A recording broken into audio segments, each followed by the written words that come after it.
کیونکہ اللہ رب العزت نے بتا دیا کہ دین جو ہے وہ صرف اور صرف اسلام ہے۔ ہوا، اور واو حرف عطف ہے، ہوا مبتدا ہے، فی الآخرتی آخرت میں، فی حرف جار، الآخرتی مجرور ہو کے مرکب جاری متعلق ہو جائے گا خبر کے، اور خبر کیا ہے؟ من الخاسرین، وہ خسارہ اٹھانے والوں میں ہے۔ من حرف جار ہے، الخاسرین مجرور ہو کے مرکب جاری بن رہا ہے، جو قائم مقام خبر ہے مبتدا ہوا کی۔ تو مبتدا اپنی خبر متعلق کے ساتھ مل کے جملہ اسمیہ خبریہ ہو جائے گا۔ خاصین را اس کا روٹ ورڈ آ گیا۔ تو یہاں پہ صاف صاف صاف پیغام دے دیا گیا ہے کہ دین اسلام کے علاوہ کوئی دین قبول نہیں کیا جائے گا۔ اسلام کے حق میں واضح دلائل دینے کے بعد صاف اور واضح اعلان کر دیا گیا کہ جو لوگ اسلام کے علاوہ کسی اور دین کے طالب بنیں گے، خواہش کریں گے یا ڈھونڈیں گے، تلاش کریں گے، تو ان سے وہ دین قبول نہیں کیا جائے گا۔ عام اس کے کہ یہودی ہوں، وہ نصرانی ہوں، یا کوئی بھی دین ہوں، اسلام کے علاوہ کوئی بھی دین قابل قبول نہیں ہے، وہ اللہ کے ہاں جو ہے وہ قابل قبول نہیں ہوگا۔ اور ایسے لوگ کیا ہوں گے؟ آخرت میں نامراد ہوں گے، خسارہ اٹھانے والوں میں سے ہوں گے۔ آیت نمبر 86 کو دیکھتے ہیں۔ کیفا، کیسے، یہدی ہدایت دے گا، اللہ اللہ تعالی، کیسے ہدایت دے گا اللہ تعالیٰ؟ قومن لوگوں کو، کفارو جنہوں نے کفر کیا، بعد ایمانہم بعد اپنے ایمان لانے کے۔ اللہ تعالیٰ ان لوگوں کو کیسے ہدایت دے گا جنہوں نے ایمان لانے کے بعد کفر کیا؟ وہ شہیدو، حالانکہ انہوں نے گواہی دی، انا یقیناً الرسول رسول حق سچا ہے، وجاءہم اور آ چکا ان کے پاس، البینات واضح دلیلیں، حالانکہ انہوں نے گواہی بھی دی کہ یقیناً رسول سچا ہے اور ان کے پاس واضح دلیلیں بھی آ گئیں۔ واللہ اور اللہ تعالیٰ لا یہدی وہ ہدایت نہیں دیتا، القوم لوگوں کو، قوم کو، الظالمین ظالم، اللہ تعالیٰ ظالم لوگوں کو ہدایت نہیں دیتا۔ یعنی ظالم لوگ کون تھے؟ جن کے پاس حق آ گیا اور پھر بھی انہوں نے اس حق کو جھٹلا دیا، جھوٹی گواہیاں دیں، اور وہ جانتے تھے کہ اللہ بھی اور اللہ کا رسول بھی جو دین لے کر آیا ہے وہ سچا ہے، اور ان کے پاس اس سچائی کی واضح نشانیاں تھیں، دلائل موجود تھے، تو وہ ایمان لانے کے بعد مرتد ہو گئے، یعنی کفر کر دیا ایمان لانے کے بعد۔ تو یہاں پہ اس کو پہلے گرامر سے دیکھتے ہیں۔ کیفا حرف استفہام ہے، اسم استفہام اس کو کہیں گے۔ اسم استفہام جو ہوتا ہے نا، وہ اسم کی ہر اس شکل میں آ سکتا ہے جس میں کوئی اسم آتا ہے، یعنی اسم کی جو تینوں حالتیں ہیں، مرفوع بھی، منصوب بھی اور مجزوم بھی۔ اور پھر اگر منصوب ہوگا تو کچھ بھی بن سکتا ہے جو کہ جو منصوبات بنتے ہیں، اور اگر مرفوع ہوگا تو وہ مبتدا بھی بن سکتا ہے۔ تو یہاں پہ ہم اس کو کیفا سے، چونکہ جملہ شروع ہو رہا ہے اور اسم کے ساتھ جملہ شروع ہو رہا ہے، تو ہم اسم استفہامیہ کو جملہ بنانے کے شروع میں مبتدا کے طور پر رکھیں گے۔ لیکن چونکہ یہاں پہ حرف استفہام ہے نا، تو ہم اس کو مبتدا کے بجائے، ہم یہ میں آپ کو بتا رہی ہوں کہ مبتدا بن سکتا ہے، یہاں پہ مبتدا اس لیے نہیں بنے گا کہ کیفا ایک جملہ انکاری اور استفہامیہ دے رہا ہے۔ کیسے اللہ تعالیٰ ان لوگوں کو ہدایت دے گا؟ یعنی ہدایت نہیں دے گا، تو یہاں پہ کیفا اسم استفہام آئے گا، جملہ شروع ہوگا، اور یہ جو یہدی ہے نا، جملہ فعلیہ، یہ استفہامیہ ہو جائے گا۔ ٹھیک ہے، کچھ استفہام ایسے ہوتے ہیں، اسم استفہام جو جملے کا مین پارٹ بنتے ہیں، مبتدا بھی بنیں گے، خبر بھی بنیں گے، لیکن اس جگہ پہ جو ہے نا کیفا استفہامیہ ہے، جملہ استفہامیہ بنائے گا۔ یہدی فعل مضارع واحد مذکر غائب کا صیغہ ہے، ہا دال یا اس کا روٹ ورڈ ہے۔ کیسے ہدایت دے گا؟ اللہ اللہ تعالی، یہدی فعل کے بعد مرفوع اسم آیا تو اس کا فاعل بنے گا، اور قومن قومن لوگوں کو، یہ مفعول آ گیا اس کا، ٹھیک ہے، فعل فاعل مفعول ہو گیا۔ اب مفعول اگر دیکھیں نا، کیسے اللہ تعالیٰ ان لوگوں کو ہدایت دے گا، ابھی بات پوری مکمل نہیں ہے۔ کن لوگوں کو؟ کفارو جنہوں نے کفر کیا، یعنی کہ اب یہ کفارو کیا آیا ہے، یہ اس کی صفت بن کر آ رہا ہے، قوم کی صفت آ رہی ہے نا، قوم کیسی؟ لوگوں کی کیسی قوم؟ جنہوں نے کفر کیا، تو یہ اس کی صفت بن کر آ رہی ہے، ٹھیک ہے۔ بعد ایمانہم، یہ بعد ایمانہم، بعد ایمانہم اپنے ایمان لانے کے بعد، ایمان ہی مرکب اضافی ہے، اور بعد پھر ظرف ہے جو اس کو مضاف الیہ بنا کے پیچیدہ مرکب اضافی کا پیٹرن بنائے گا۔ تو یہ بھی جو ہے نا، یہ ویسے تو اگر ہم دیکھیں تو کفارو فعل آ جائے گا اور بعد ایمانہم اس کا مفعول آ جائے گا، ایسے بھی ہم اس کو جملہ بنائیں گے۔ تو پھر قومن کفارو بعد ایمانہم اس کی صفت بن کر آئے گی، کس کی؟ اللہ تعالیٰ جن لوگوں کو ہدایت کیسے دے گا، ٹھیک ہے، کیسے دے گا ان لوگوں کو ہدایت جن لوگوں نے کفر کیا ایمان لانے کے بعد، ٹھیک ہے۔ قومن کی، قومن اصل میں خود بھی صفت بن کر آ رہا ہے، یہ مفعول ہے، اور پھر آگے یہ پورا جملہ یہاں تک ہی صفت میں آ رہا ہے، اور یہ ایک صفت نہیں آ رہی، اس کی تین صفتیں بن کر آئیں گی، تو تینوں کو نوٹ کر لیجئے گا۔ کیفا استفہام یہدی فعل، اللہ اس کا فاعل، قومن اس کا مفعول، اور مفعول صفت کے ساتھ آ رہا ہے کیونکہ منصوب آ رہا ہے تو یہ صفت بھی بن رہا ہے، ٹھیک ہے، اور صفت اس کی قومن سے شروع ہو کے ایمانی ہم تک آ رہی ہے پہلی۔ وہ شہیدو حالانکہ انہوں نے گواہی دی، واو حالیہ ہے، شہیدو فعل ماضی جمع مذکر غائب کا صیغہ ہے، شین ہا دال یہ روٹ ورڈ کے ساتھ، انا یقیناً، الرسولہ کے رسول، حق سچا ہے، انا حرف ناصبہ مشبہ ہے بالفعل کے ہے، الرسولہ اس کا اسم انا ہے، اور حق خبرو انا ہے، تو انا اپنی اسم اور خبر کے ساتھ جملہ اسمیہ بن گیا۔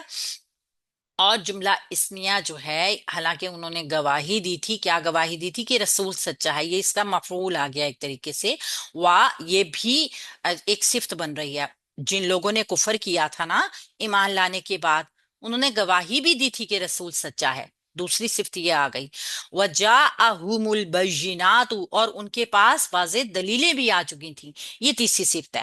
واو حرف عطف ہے، جاءہم، جاء فعل ماضی ہے، واحد مذکر غائب کا صیغہ ہے، ہم اس کے ساتھ مفعول کی ضمیر جڑ کر آ رہی ہے جو پاس کا مفہوم لازمن لے کر آئے گی۔ جاء کے ساتھ جب بھی کوئی ضمیر جڑے گی نا تو پاس کا مفہوم ضرور آئے گا۔ آ چکا ان کے پاس، البینات مرفوع اسم آ گیا ہمارے پاس جو کہ حالت مرفوع نظر آ رہی ہے، اور یہ جمع مؤنث سالم کا جمع ہے، اور یہ با یا نون اس کا روٹ ورڈ ہے، واضح دلیلیں، روشن دلیلیں، تو یہ فاعل بنے گا جاء فعل کا، جاء فعل فاعل، اور ہم اس کا مفعول جملہ فعلیہ، یہ بھی ایک صفت بنے گی پیچھے قومن کی، ٹھیک ہے۔ قوم کیسی تھی؟ ایسی قوم تھی کہ جنہوں نے ایمان لانے کے بعد کفر کیا، حالانکہ ان کے پاس نشانیاں ہو چکی تھی اور ان کے پاس واضح دلیلیں بھی تھی، ان کے پاس گواہی بھی تھی کہ رسول سچا ہے۔ واللہ واو حرف عطف ہے، اللہ مبتدا ہے، لا یہدی نہیں ہدایت دیتا، لا نافیہ ہے، اور یہدی فعل مضارع واحد مذکر غائب کا صیغہ، القوم قوم کو، قوم کیسی ہے؟ ظالمین ظالم ہے، تو یہ موصوف بن گیا، یہ اس کی صفت بن گئی، مرکب توصیفی بن گیا، جو یہدی فعل کے لیے مفعول بن گیا، اور یہ بن گیا جملہ فعلیہ نافیہ، جملہ فعلیہ نافیہ، ٹھیک ہے۔ لا یہدی القوم الظالمین جملہ فعلیہ نافیہ، واللہ مبتدا کی خبر بن گیا، تو مبتدا اپنی خبر کے ساتھ مل کے جملہ اسمیہ ہو گیا، ٹھیک ہے، اور واو عطف کے ذریعے پیچھے جملے کا حصہ بن گیا، یعنی واو عطف جو ہے وہ بھی پھر آگے بھی یہ ایک طریقے سے ان کی صفت ہی آ جائے گی کہ اللہ تعالیٰ ظالم لوگوں کو پھر ہدایت نہیں دیتا، تو یہ ان لوگوں کی ساری صفات ہیں اس قوم کی، اللہ تعالیٰ جسے کیسے ہدایت دے گا، ٹھیک ہے۔ یہاں پہ اللہ رب العزت نے ایک قوم کا ذکر کیا ہے، یعنی کہ ہدایت جو ہے نا اس کا خاص مفہوم بتایا گیا ہے کہ اس کے تین مرحلے ہوتے ہیں، اور آخری مرحلہ جو ہوگا نا اس کا ہدایت آخرت کی ہے، اس معاملے میں غایت اور مقصود کی طرف ہدایت ہوتی ہے، اور بندہ اپنی مطلب جتنے بھی مصائب کے ثمروں سے بہرہ مند اور اپنی جد و جہد زندگی میں کچھ نہ کچھ حاصل کرتا ہے، بامراد ہوتا ہے۔ ہدایت کا لفظ جو ہے نا قرآن پاک میں بھی استعمال ہوا ہے، اور بار بار یہدی جو آ رہا ہے نا اس سے عام مراد یہی مفہوم ہے کہ یہاں بنی اسرائیل کے لیے نفی ہے ہدایت کی، لازمی طور پہ ان کو ہدایت سے دور کر دیا گیا، اللہ رب العزت نے اپنی رحمت سے دور کر دیا، مطلب یہ کہ جو قوم اتنے شدید جرائم میں ملوث ہو جائے تو اس کے لیے پھر اسلام کی راہ تو نہیں کھلے گی، اللہ رب العزت کیسے پھر ان کو ہدایت دے گا؟ یعنی ہدایت کے لیے بھی تو کوئی پیمانہ ہے نا، ہدایت تو طلب کی جاتی ہے، اللہ رب العزت کے رسولوں کا اثبات کیا جاتا ہے، اللہ رب العزت کی نشانیوں کی اثبات کیا جاتا ہے، ان کو مانا جاتا ہے، ان کو تسلیم کیا جاتا ہے۔ لیکن اگر سب کچھ موجود ہو اور اس کے باوجود بھی کوئی ہدایت کو لینا ہی نہ چاہے تو پھر اللہ تعالیٰ کیسے ہدایت دے دے گا اسے؟ تو شہادت سے مراد جو یہاں دی گئی ہے نا، یہاں دل کی شہادت ہے، کہ ان اہل کتاب کے دل مانتے تھے، ان کو معلوم تھا کہ یہ رسول سچا ہے، کتاب سچی ہے، حق ہے، یہ دین بھی حق ہے، اور واضح، اتنے واضح تھے کہ ان کی صداقت کے اوپر ان کے دل گواہی دیتے تھے۔ قرآن ہمیں بتاتا ہے، سورہ البقرہ میں ہم نے دیکھا کہ وہ حقیقتوں کو، وہ حقائق کو ایسے پہچانتے تھے جیسے وہ اپنے بیٹوں کو پہچانتے ہیں، لیکن کیا تھا؟ ضد، تعصب، حسد، اس وجہ سے وہ جھٹلاتے رہتے تھے اس چیز کو۔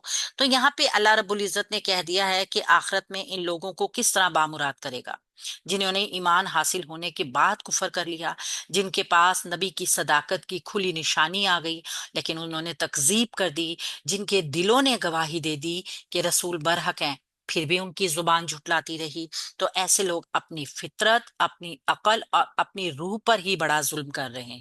یہ لوگ اپنے سنت الہی تو یہ ہے نا کہ اللہ تعالیٰ ایسے لوگوں کو بامراد نہیں کرے گا، اپنے ہاتھوں سے اپنی راہ نشانات راہ گم کر دیں، جان بوجھ کے ہدایت کے بدلے میں گمراہی خرید لیں، تو وہ تو جان بوجھ کے مطلب ٹھوکریں کھا رہے ہیں نا۔ ان کی سزا یہی ہے کہ اس کے فرشتوں کی اور اس کی ساری مخلوق کی ان کے اوپر لعنت ہے۔ آپ اگر دیکھیں گے تو یہاں پہ آگے بتایا جائے گا کہ کس طریقے سے پوری مخلوق ان کے اوپر لعنت کرے گی، سورہ آل عمران کی آیت نمبر 87 میں۔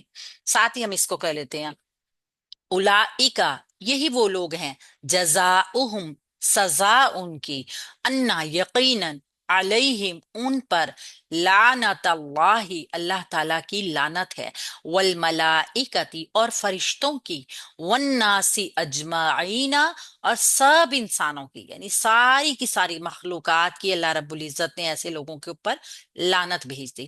اولئک مبتدا ہے، جزاؤہم مرکب اضافی بن کر اس کا فاعل خبر بن جائے گی، یعنی یہ لوگ، ان کی یہی سزا ہے۔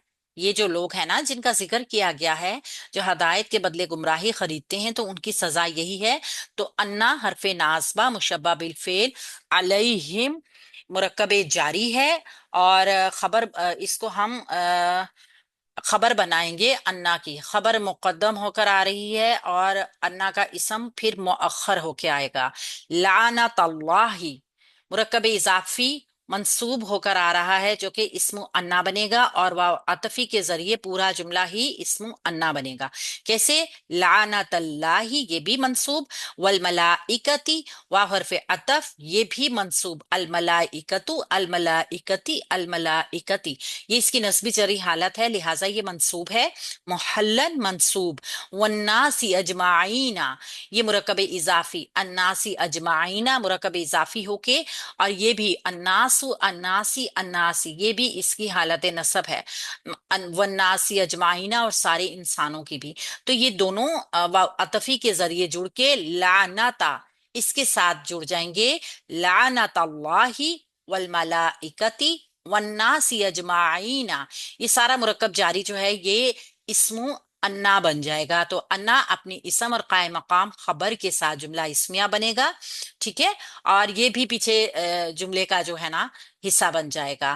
تو یہ ان لوگوں کی سزا ہے، یعنی پورا پھر یہ ہے نا اولئک مبتدا کے لیے خبر بن جائے گا نا، کہ یہ ان کی سزا ہے کہ یقیناً ان کے اوپر اللہ تعالیٰ کی اور فرشتوں کی اور سارے انسانوں کی لعنت ہے۔ تو اتنی بڑی سزا کسی چھوٹے جرم کی نہیں ہو سکتی۔ لازمی طور پہ اللہ رب العزت جو اتنا بڑا مقسط ہے، انصاف کرنے والا ہے،